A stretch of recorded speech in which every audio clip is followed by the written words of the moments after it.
nuestro texto, nuestro tema va a estar ahora centrado en San Juan capítulo 8. San Juan capítulo 8. Y vamos a comenzar en el versículo 31. San Juan capítulo 8, versículo 31. Fíjense lo que dice en el versículo 31. San Juan 8, versículo 31. Estoy esperando que todos lo tengan. ¿Sí? Dice la palabra de Dios. Entonces dijo Jesús a los judíos que habían creído en él. Jesús empezó a comenzar su ministerio, recordemos que en el capítulo 2, y la gente se maravillaba de las señales que él hacía. Y en el capítulo 3 vimos que un fariseo, un rabino, un maestro fue con Jesús, que fue su nombre Nicodemo. Pero dice aquí que, dice, entonces dijo Jesús a los judíos que habían creído en él. ¿Qué les dijo Jesús? Si vosotros permanecieses en mi palabra, seréis ¿qué? Verdaderamente mis discípulos. Ellos estaban contentos porque estaban escuchando palabras de vida. Pero ahora hace un comentario el Señor Jesús que no les gustó a estos hombres. Dice en el versículo 32. Y conocieres la verdad. ¿Y la verdad qué dice? Fíjense cómo el Señor Jesús dice, ustedes, dice aquí en el versículo 31, dice, si ustedes creen en mi palabra, serán ¿qué? Mis discípulos. Y conocerán la verdad, y la verdad ¿qué? Os hará libres. ¿Y qué creen que contestaron estos hombres? Versículo 33. Le respondieron, simiente de Abraham somos, y jamás fuimos esclavo de nadie. ¿Cómo dices tú, seréis libres? Ellos, tal parece que Jesús tocó unas cuerdas sensibles, porque a veces nosotros los seres humanos somos sensibles. No nos gusta que a veces nos digan lo que hacemos mal. No nos gusta que nos recuerden muchas veces las cosas que no hemos hecho bien en nuestra vida. Y ellos, aunque ellos fueron esclavos, porque ellos estaban ahí en Jerusalén, en Judea, pero ellos eran esclavos porque Roma estaba sobre ellos. Y aunque ellos querían olvidar, Jesús les toca la llaga, porque el general Pompeyo en el año 63 antes de Cristo llega, sitia la ciudad y la conquista, y entonces son esclavos de Roma. ¿Y por qué fueron esclavos de Roma? Porque desobedecieron la palabra de Dios. Y el propósito de Dios era que ellos, al ver que se sentían ya no libres, sino prácticamente subyugados por otro gobierno, pudieran entender que solo el estar con Cristo pueden ser libres. Así es que les dolió lo que Jesús les dijo. ¿Sí? Lo que Jesús les dijo les dolió, porque les dijo ahí, y si conocieses la verdad os hará libres. Y entonces que ellos respondieron, nosotros no somos esclavos de nadie. Somos nosotros, dice ahí, ¿por qué dices tú que somos libres? Versículo 34, y el Señor Jesús hace algo muy grande aquí. Jesús le respondió, de cierto os digo, que todo aquel que ¿qué? Que hace pecado, ¿qué es? ¿Esclavo de qué? Del pecado. En otras palabras, todo aquel que hace pecado, ojo, y aquí esto es bien importante, no está diciendo que nace en pecado, no está diciendo desde que nace ya es pecador, que su genética, sus tendones del ser humano traen pecado ya arraigado, no. Jesús está diciendo todo aquel que hace. En otras palabras, el pecado es una decisión. no es algo que está en nosotros. El pecado es una decisión.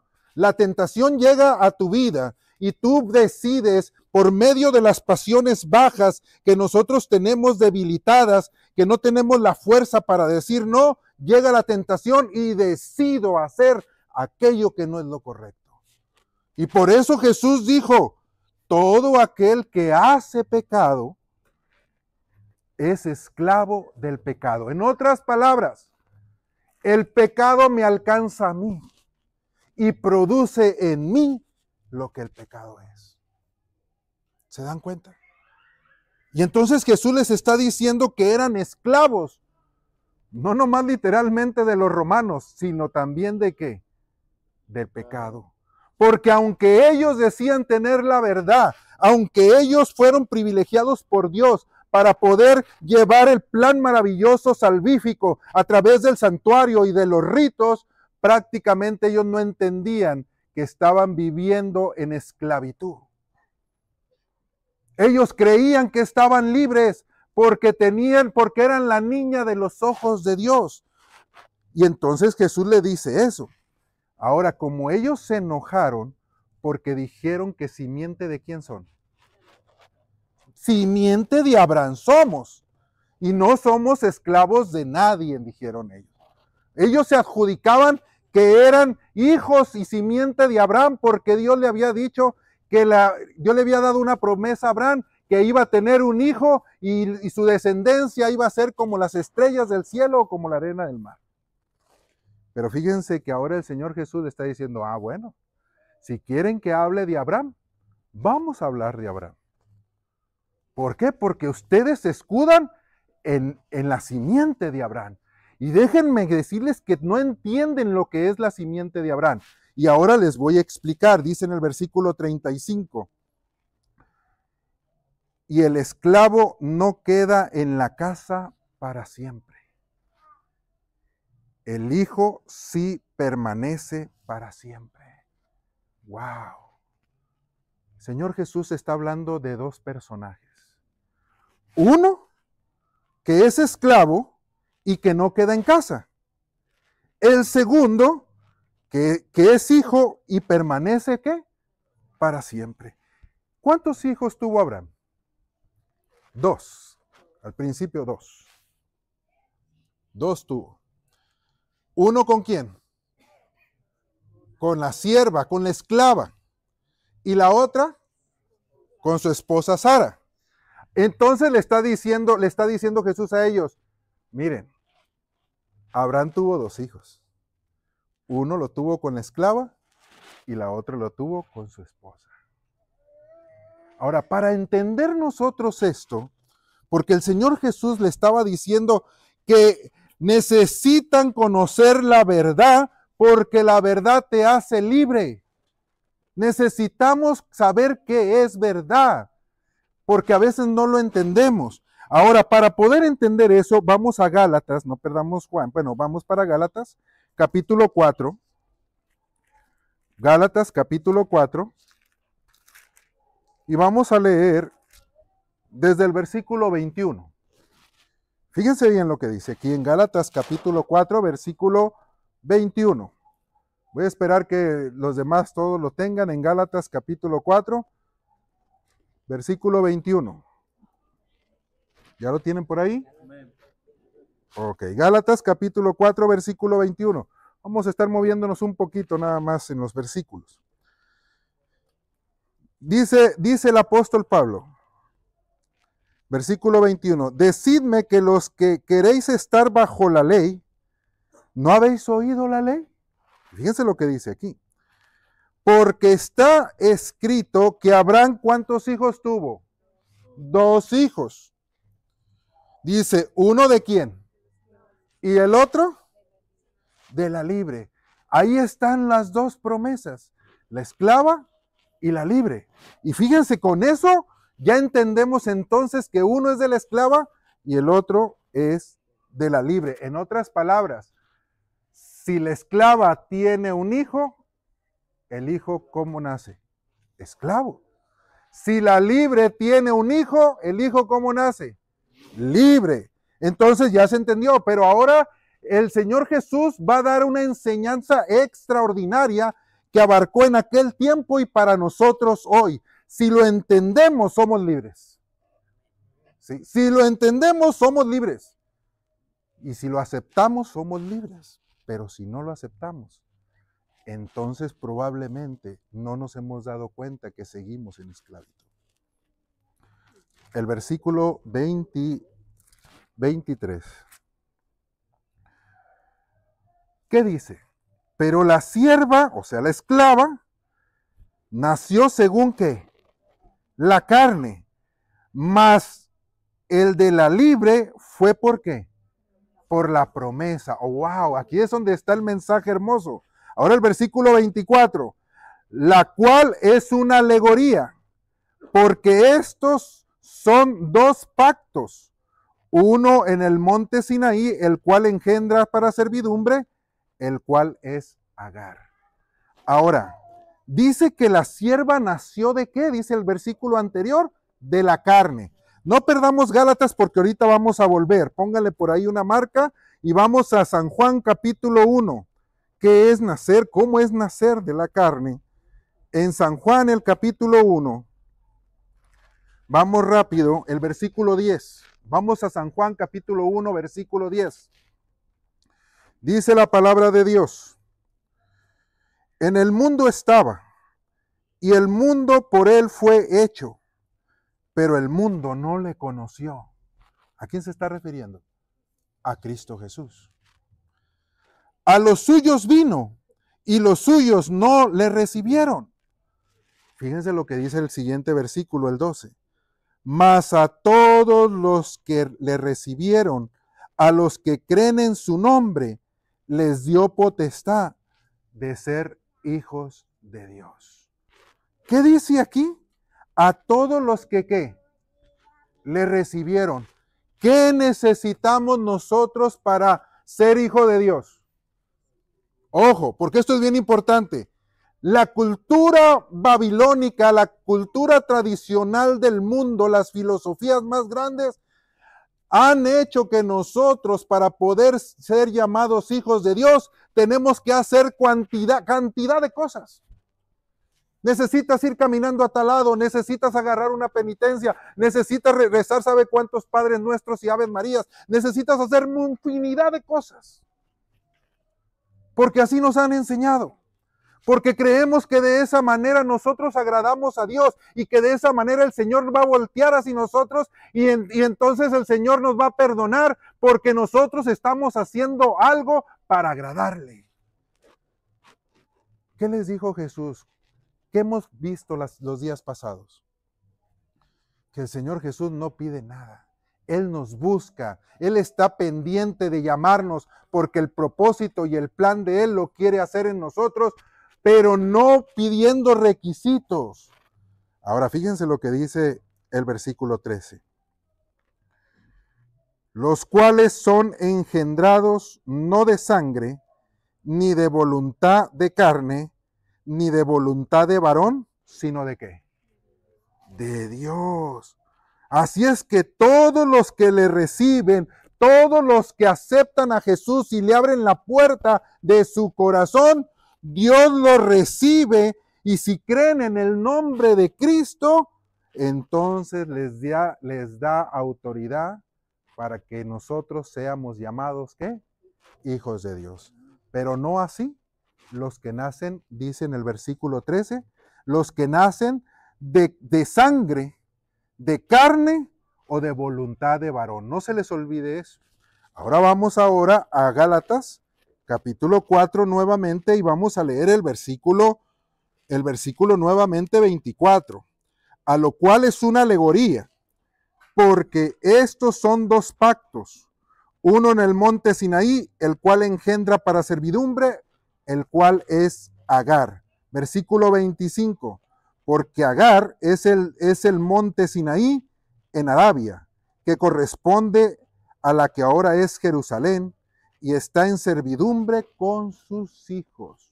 Ojo, el apóstol Pablo está hablando de una alegoría, de dos pactos.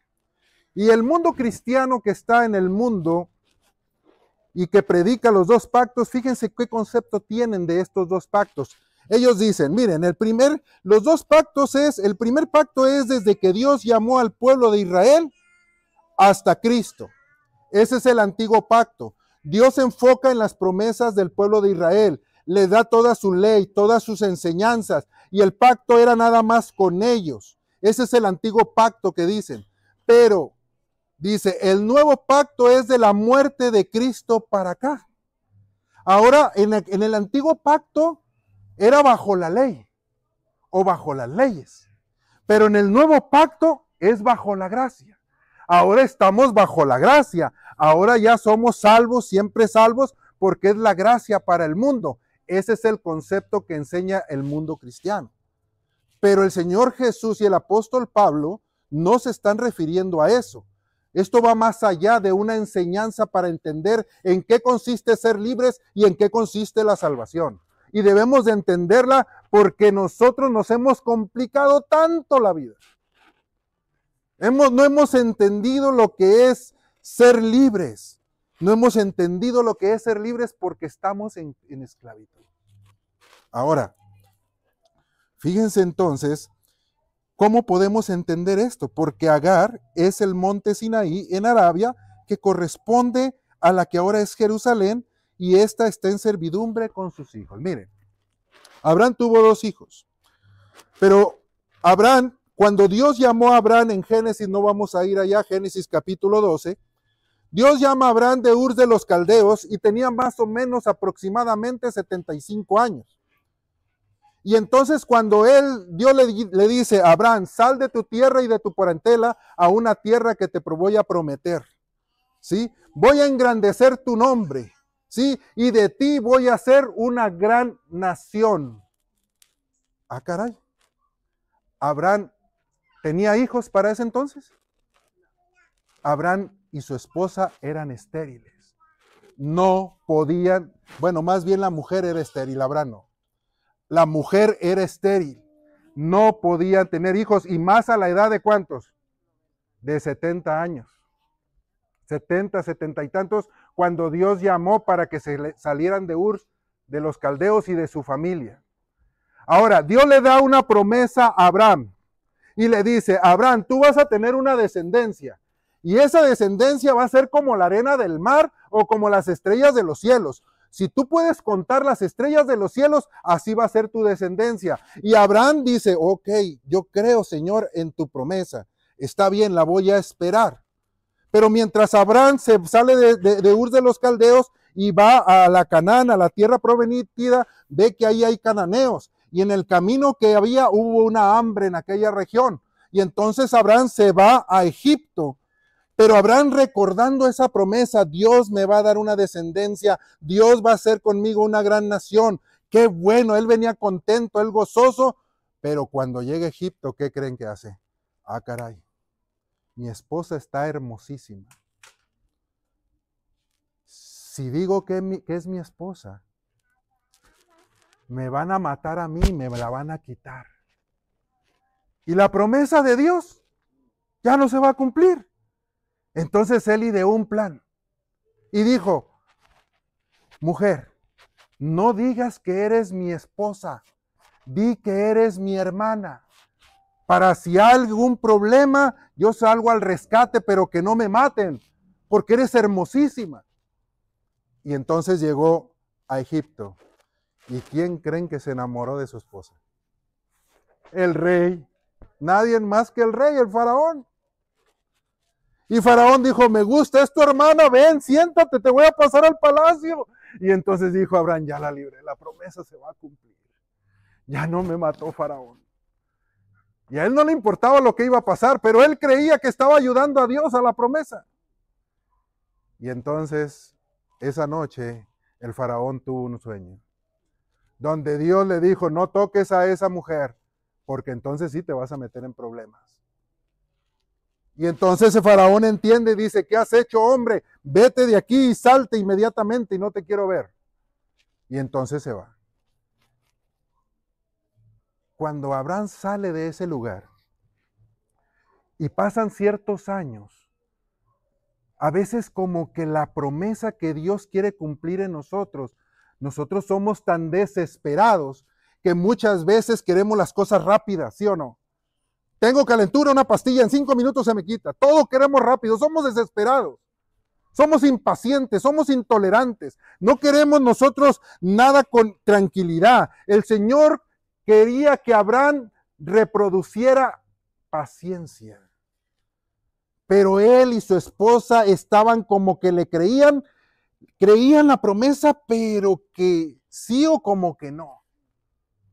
Y entonces sale una idea grandiosa cuando Abraham tenía como poquito, casi 85 años. Porque ya se estaban desesperando.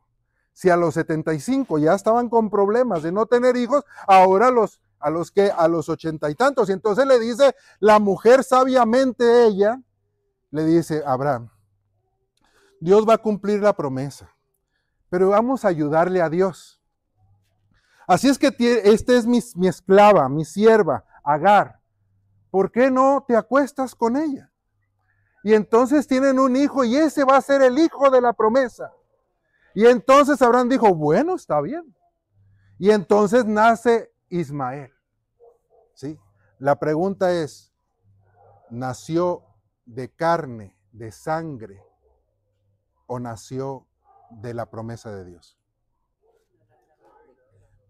Nació de carne y sangre. Y entonces ellos dijeron: cuando nazca, entonces, Señor, esta es la promesa. Le querían ayudar ¿a quién? A Dios. Le querían ayudar a Dios. ¿Cuál fue el problema? ¿Saben? Ese es el antiguo pacto. ¿En qué consiste el antiguo pacto?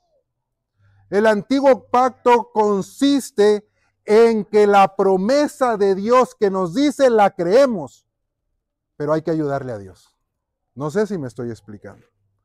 Cuando Dios te dice a ti, tus pecados te son perdonados, ¿lo crees? Y uno dice: no, pues yo sé que Dios me perdonó, pero yo tengo que ir hasta Talpa a juramentarme, porque le tengo que ayudar a Dios. Cuando Abraham creyó ayudarle a Dios, no creyó en la promesa de Dios. Cuando Abraham dijo: vamos a ayudarle, es que creo en Dios, creo en sus promesas, pero dudo de que se pueda cumplir en mi vida, porque yo no puedo dejar lo que tengo. Quiero dejar aquel vicio, quiero dejar aquella cosa, pero yo sé que Dios puede libertarme, pero me sigo deleitando en eso y no puedo salir. Entonces, lo que voy a hacer es que si soy alcohólico, voy a ir a Alcohólicos Anónimos. Si tengo problemas mentales, voy con un psiquiatra. Y entonces le queremos ayudar a Dios porque creemos que de esa manera nosotros vamos a cumplir la promesa que está en su palabra para mi vida. La promesa de Dios la va a cumplir, pero Agar, pero Sara y Abraham la quisieron cumplir por ellos, ayudándole a Dios. Hoy en día hay mucha gente que quiere ayudarle a Dios. Hoy en día hay mucha gente que cree en las promesas de Dios, pero Señor, te creo, pero necesito yo hacer algo. ¿Sí me explico? Y cuando nosotros queremos ayudarle a Dios, nos volvemos esclavos. Ya no somos de la libre. ¿Por qué? Porque la promesa que Dios dice, Él la va a hacer. Tú no la vas a hacer. Porque muchas veces nosotros hemos querido dejar cualquier vicio, queremos portarnos bien. ¿Y cuánto tiempo duramos? 1, 2, 3 días, cuando mucho. Y volvemos a caer. Nos sentimos derrotados, nos sentimos que ya no vale nada y sentimos que muchas veces las promesas de Dios no se cumplen en mi vida y queremos ayudarle a Dios y volvemos a estar en esclavitud. ¿Sí? Y ese es el antiguo pacto. El antiguo pacto consiste en que Dios le dio la promesa a Abraham y a Sara, pero ellos creyeron que tenían que ayudarle para que esa promesa se cumpla. Muchas veces nosotros queremos ayudarle a Dios a que esa promesa de salvación en mi vida pueda ser hecha para yo poder vivir una vida de obediencia a Dios cuando Dios no le pidió eso a Abraham. Somos nosotros tan acomedidos en muchas cosas. Y ese es el problema. Por eso dice que eso genera esclavitud. Cuando les dijo Jesús a esos hombres de Israel, a esa nación judía, les dijo que tenían que ser libres. Pero para ser libres tenían que conocer la verdad. Y ellos se enojaron porque dijeron, no, nosotros no somos esclavos. Nosotros guardamos la ley de Dios, hacemos esto, hacemos aquello. Y entonces, por eso somos el agrado de Dios. Dios nos tiene como la niña de sus ojos. Ellos estaban queriéndole ayudar a Dios. Y hoy en día hay muchas religiones así. Que para poder agradar a Dios tú necesitas hacer algo. Que para poder obtener el perdón de Dios tú necesitas portarte bien. Que para poder recibir la vida eterna necesitas estar como soldadito, no voltear para el pecado, no ver nada, estar así. Y entonces llega un momento que te cansas y dices, no vale la pena ser cristiano porque vuelves a caer ¿en dónde? En el mismo lodo donde estábamos. Y ahí la derrota de muchos cristianos que le han dado la espalda a Dios porque creyeron ser buenos cristianos, pero así como Abraham lo hizo por sus propias fuerzas. Quisieron hacer la promesa de Dios de que iban a obtener la salvación por tus propias fuerzas. Pero fíjate qué es lo que le estaba ofreciendo Dios a esos hombres.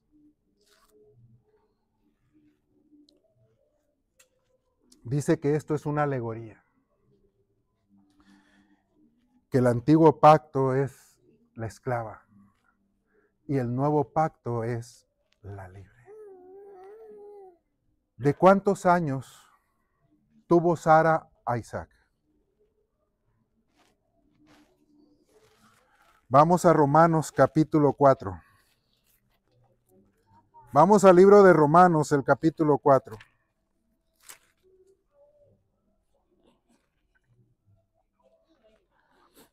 Romanos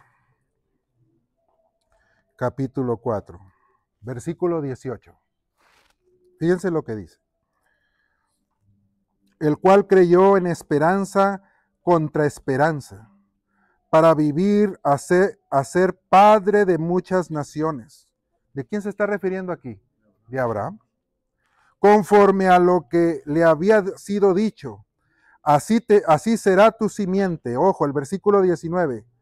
Y no se debilitó ¿en qué?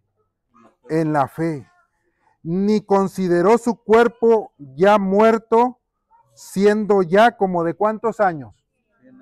100 años, ni la matriz muerta de qué. Hasta que él perdió sus ilusiones de que probablemente la promesa se iba a cumplir en él. Estaban pasando casi 15 años de lo que pasó con Agar. Y entonces viene la promesa de Dios sin ayuda ni intervención humana, solo por el poder de la palabra de Dios, solo por la palabra hecha carne en Cristo Jesús.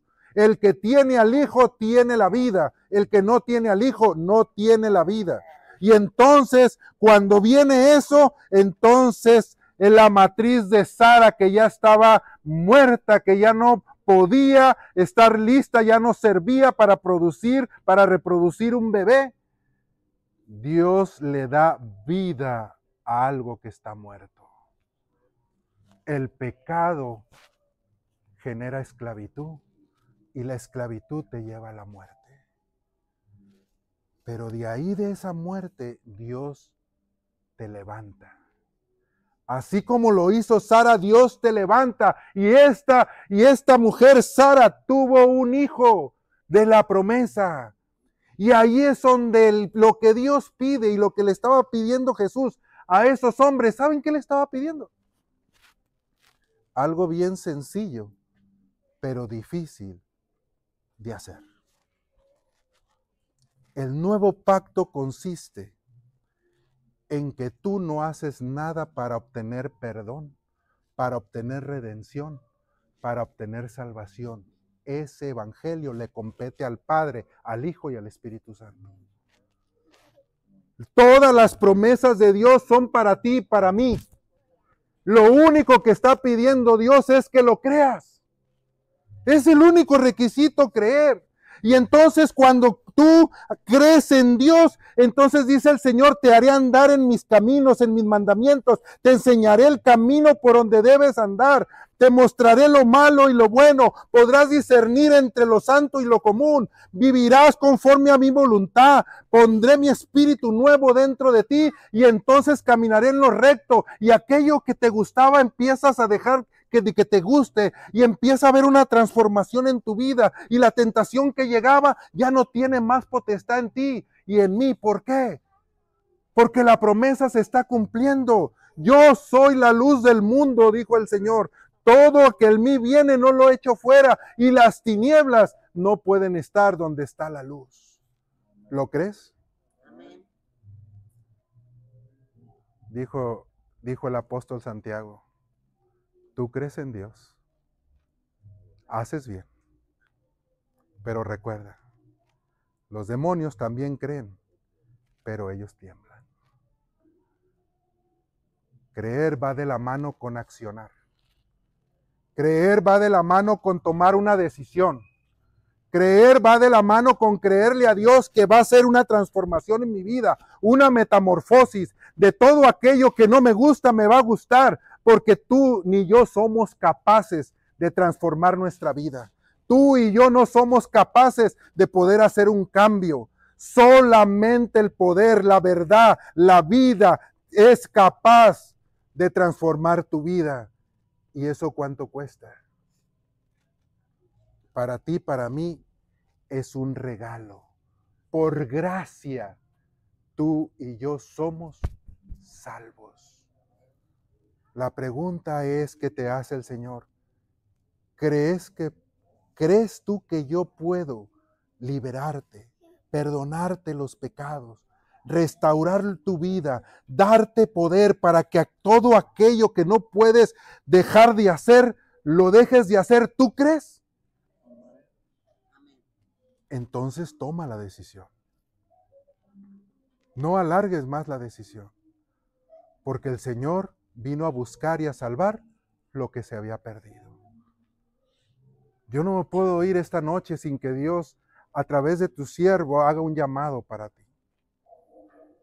Porque si estás oyendo hoy su voz, no endurezcáis tu corazón. El Señor no está pidiendo que te prepares.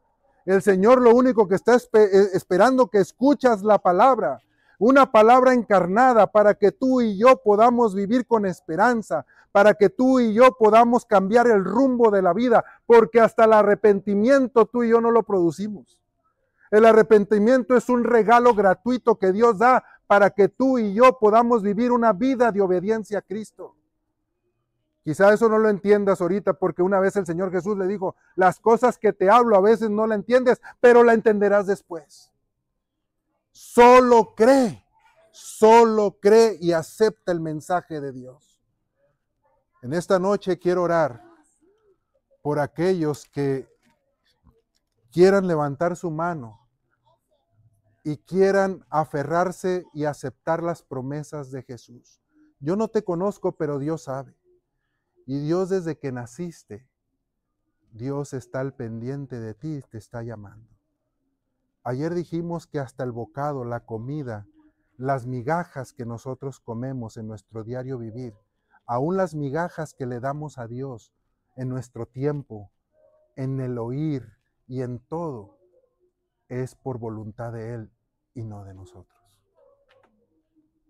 Así es que, amigos y hermanos, si tú deseas creer en Dios y aceptarlo, yo te invito que si en este momento quieres aceptar a Dios en tu vida y creer en sus promesas, puedes levantar la mano. ¿Habrá alguien aquí que quiera levantar su mano? Amén.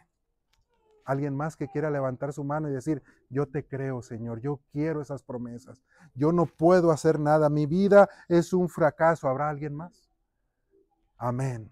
Amén, gloria a Dios. Amén, gloria a Dios. El Señor no está pidiendo nada de ti. El Señor lo único que pide, ni siquiera se fija en todos los errores que hemos cometido. Él lo que quiere es que vengamos a Él y vivamos para que Él nos dé poder y fuerza para que la vida sea transformada. ¿Quieres ponerte de pie para orar? Todos los que levantaron la mano. Vamos a orar. Ahora todos los demás, si quieren acompañar, pueden ponerse de pie. Y vamos a inclinar el rostro para orar. Amante Padre Celestial, gracias por su palabra. Gracias por su amor. Gracias por sus promesas. Gracias porque entre toda la humanidad, usted nos ha llamado en esta noche para tener un encuentro con usted. Padre, aquí estamos. Muchas veces, Padre, esclavos del pecado. Porque a veces en nuestro deseo queremos hacer lo bueno, pero no podemos. Pero hoy hemos venido aquí porque te creemos, Padre. Y varios de tus hijos levantaron la mano diciendo, yo te creo, Señor, y quiero que hagas una obra extraordinaria en mi vida. Por favor, Padre, que tu Espíritu Santo pueda hacer la grande obra como lo ha hecho en nosotros. Pero también aquellos que no levantaron la mano y que están luchando con su vida porque dudan, porque creen, porque la costumbre de la sociedad nos ha enseñado que para ser agradable ante sus ojos necesitamos hacer esto o aquello y nos resistimos a creer. Yo te pido por ellos, Padre. Porque también usted, nuestro Señor Jesucristo, murió por ellos. Para que juntos podamos entender que todos los que vivimos en este planeta tenemos la oportunidad de recibir el regalo más hermoso que podamos recibir en este planeta, a Cristo Jesús en nuestras vidas. Gracias por este momento, Padre, pues los pongo en tus benditas manos. Que tu Espíritu Santo siga redarguyendo sus corazones y que podamos nosotros entender que separados de usted, nada podemos hacer. Lo rogamos todo en el nombre que es sobre todo nombre, en el nombre de Jesús. Amén.